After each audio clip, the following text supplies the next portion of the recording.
This looks like a quiet English town, a castle, a river, own streets, cafes opening for the day, people going about their lives.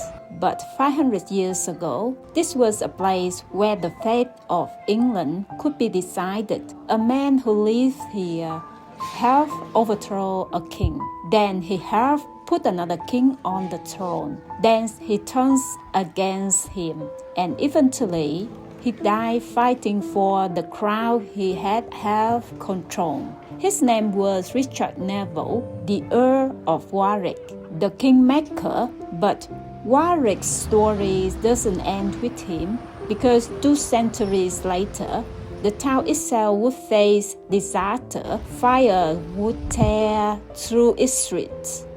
Buildings that had stood for generations would disappear, and yet Warwick would survive, rebuild, and become the town we see today.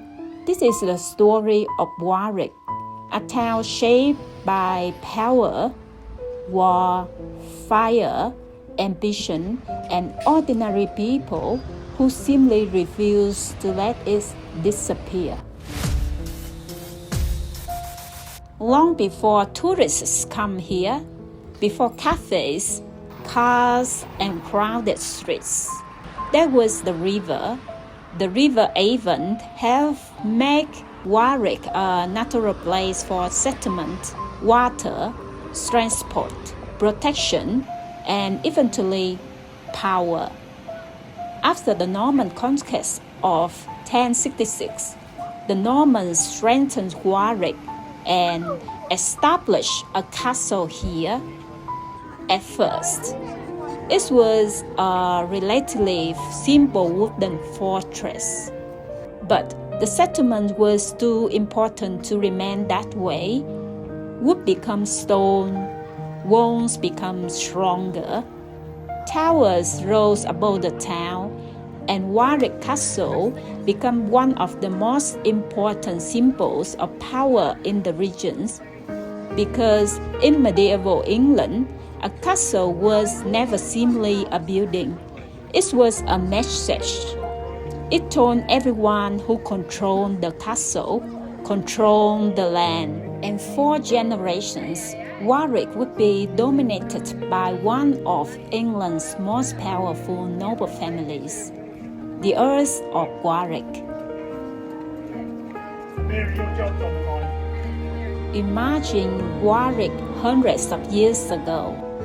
There are no cars, no electric lights, no traffic. Only footsteps, horses, animals, voices, and the sound of a town beginning another day.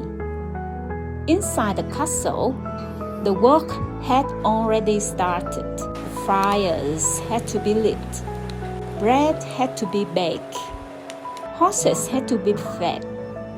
Food had to be prepared. Weapons maintained. And guards had to watch from the walls. A medieval castle was almost a small town in itself. There was kitchens, storage rooms, stables, workshops, living quarters, a chapel, and the great home. This was where the Earl and his households ate. But it was also where politics happened. Guests were entertained, alliances were strengthened, marriages discussed, promises made, decisions taken. Because power in medieval England was personal, it depends on loyalty, family, marriage, money, and reputation. Outside the castle, ordinary Warwick continued its daily life. A blacksmith worked at his forge. Traders brought goods into the market. Bakers prepared food. Servants carried supplies towards the castle. Families opened their doors. Children play in streets that look very different from the ones we know today. The castle and the town were different worlds, but they were connected. The castle depended on the town, and the town lived beneath the shadow of the castle.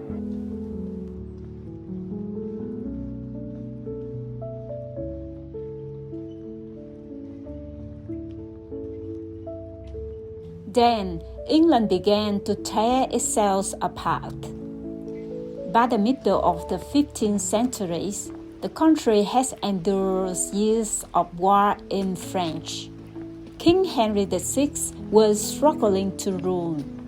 Powerful nobles competed for influence, and behind all of this was a question that could not be avoided: who had the right to wear the crown? Two branches of the royal family stood against each other, Lancaster and York. Their symbols would give the conflict its famous name, the Wars of the Roses. It was not one continuous war. It was a violent cycle of battles, rebellions, alliances, betrayals, and changing loyalties. And at the center of this struggle stood a man from Warwick, Richard Neville. Richard Neville was born in 1428. Through inheritance, marriage, and family connections, he became extraordinarily wealthy. He became the Earl of Warwick. But wealth was only part of his power. Warwick understood people, he understood alliances, and he understood something even more important: power. In 1455, the Wars of the Roses erupted into open fighting at the First Battle of St. Albans. Warwick played a major role in the Yorkist victory. Henry VI was captured, but the conflict did not end. It grew. Warwick eventually threw his support behind Edward, Duke of York. Then came 1461, Towton, one of the largest and bloodiest battles found on English soil. The Yorkists won. Edward became King Edward IV. And Richard Neville has helped put him there. Think about what that meant. A nobleman from Warwick had helped overthrow a king and replace him with another. Warwick was not king. He had no crown of his own, but he possessed something extraordinarily powerful: influence. He could have decided who sat on the throne of England, and that was how history gave him the name that would survive for centuries: the Kingmaker. At first, Warwick was one of Edward's most powerful supporters, but there was a problem. Warwick had helped create the king. Edward wanted to rule for himself. The relationship began to fracture. Then Edward made a decision that made everything worse. He secretly married Elizabeth Woodville. For Warwick, this was a political disaster. He had expected a royal marriage that could strengthen England's international alliances. Instead, Edward had chosen his own queen, and the Woodville families began gaining influence at court. The Kingmaker was losing control. The man who had helped put Edward on the throne could no longer control the man sitting on it. And there was a lesson here that Warwick would learn too late. A king may need the man who helps him become king, but once he had the crown, he may no longer need him at all. Warwick had influence. Edward had the crown, and eventually, influence was no longer enough. Warwick had spent years fighting for York. Now he did something extraordinary. He changed sides. He joins the Lancastrians, the people who had once been his enemies become his allies. And in 1470, Warwick had restored Henry VI to the throne. Think about the reversal. The man who had half removed Henry was now helping bring him back. For a brief moment, Warwick had achieved something almost unbelievable. He has half made one king, lost him, and have restored another.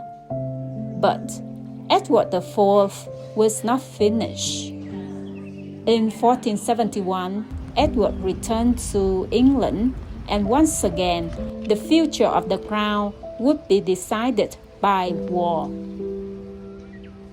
On the morning of 14 April 1471, two armies faced each other near Barnet. On one side, Edward IV. On the other, Richard Neville. The Earl of Warwick, the Kingmaker. For years, Warwick has influenced the fate of England. He has supported kings, overthrown kings, restored kings. But now there would be no negotiation, no marriage, no political maneuver. On the battle, the fighting was brutal. Confusion spread across the battlefield, and eventually Edward's army rebelled. Richard Neville was killed. The man who had once seemed powerful enough to influence the fate of England was dead. He never became king. He never founded a dynasty of his own, but his name survived. The Kingmaker, and somewhere below the castle that had half defined his world, the town of Warwick continues. Richard Neville was not the only thing Warwick would lose. More than 2 centuries later, the town itself would face catastrophe. On the 5th September 1694, a devastating fire swept through Warwick. Much of the town's medieval hut was built from timbers. Once the flames took hold, they spread rapidly. Homes burned, shops disappeared. Buildings that had stood for generations were destroyed. Imagine watching the town you knew, the streets where your family had lived, the buildings where people walk, disappear in a matter of hours. Warwick has survived political upheaval. It has survived war. Now it had to survive fire. The town did not vanish. It was rebuilt, and that rebuilding changed Warwick forever. Much of the medieval town was gone. In its place came a new Warwick, with elegant Georgian buildings and streets shaped by a different age. The fire has destroyed part of Warwick's past, but it had also created part of the Warwick we see today. But there is another side of Warwick's history, one that is much quieter. For every king, every earl, every famous soldier, there was hundreds of ordinary people whose names disappear from the record. The baker who worked before sunrise, the blacksmith working beside the market, the servant carrying food into castle, the trader arriving with goods, the family trying to rebuild after the fire. They never commanded armies. They never sat on a throne. But without them, Warwick would not exist. Because towns are not kept alive by famous people alone. They survive because ordinary people keep going. They open the doors, they rebuild the houses, they sell the food, they raise the families. They return the next morning, and that may be the most important story Warwick has to tell. Walk through Warwick today, and you can see centuries sitting beside each other, the medieval castles, the churches, the old hospital, the market, timber frames buildings that survived the centuries, Georgian streets created after the fire, and the river that was here before all of them. Every generation left something behind. Some things survived. Some were destroyed. Some were rebuilt. And some disappeared completely. That is why Warwick feels different from a place that has simply been reserved. This is not history frozen in time. It's a history layer upon history. Medieval Warwick, Tudor Warwick, Georgian Warwick, Victorian Warwick, and Warwick today, all occupying the same streets. Today, Warwick is peaceful. People meet friends in cafes, markets open, families explore the castle, children walk through streets that have witnessed centuries of change. The battles are over. The kings are gone. The Wars of the Roses have become history, but the town remains. And perhaps that is what makes Warwick special. Its history isn't locked inside a museum. You can walk through it. You can see it. You can touch the stones. You can stand beneath the castle walls and imagine the people who once stood there. A medieval servant, a trader in the market, a nobleman preparing for war, a family watching their homes burn, of builders reconstructing the town, generation after generations. People have walked these same streets. Some become famous, most did not. But all of them left Warwick a little different from the place we inherited. And that is the real story of this town. Not simply that it survived, but that it was repeatedly changed and still remain Warwick.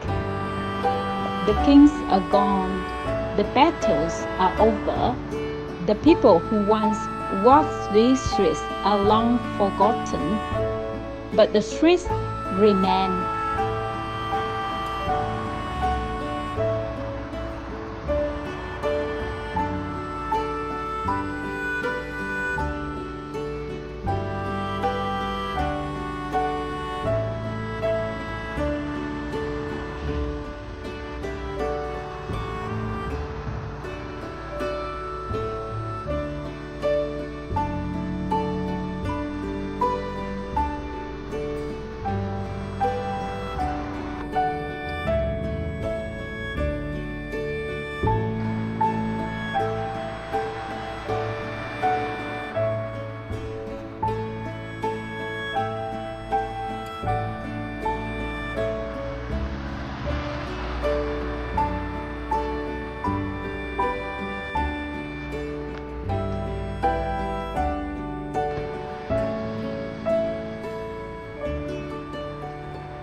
So if you want to understand Warwick, don't rush through it.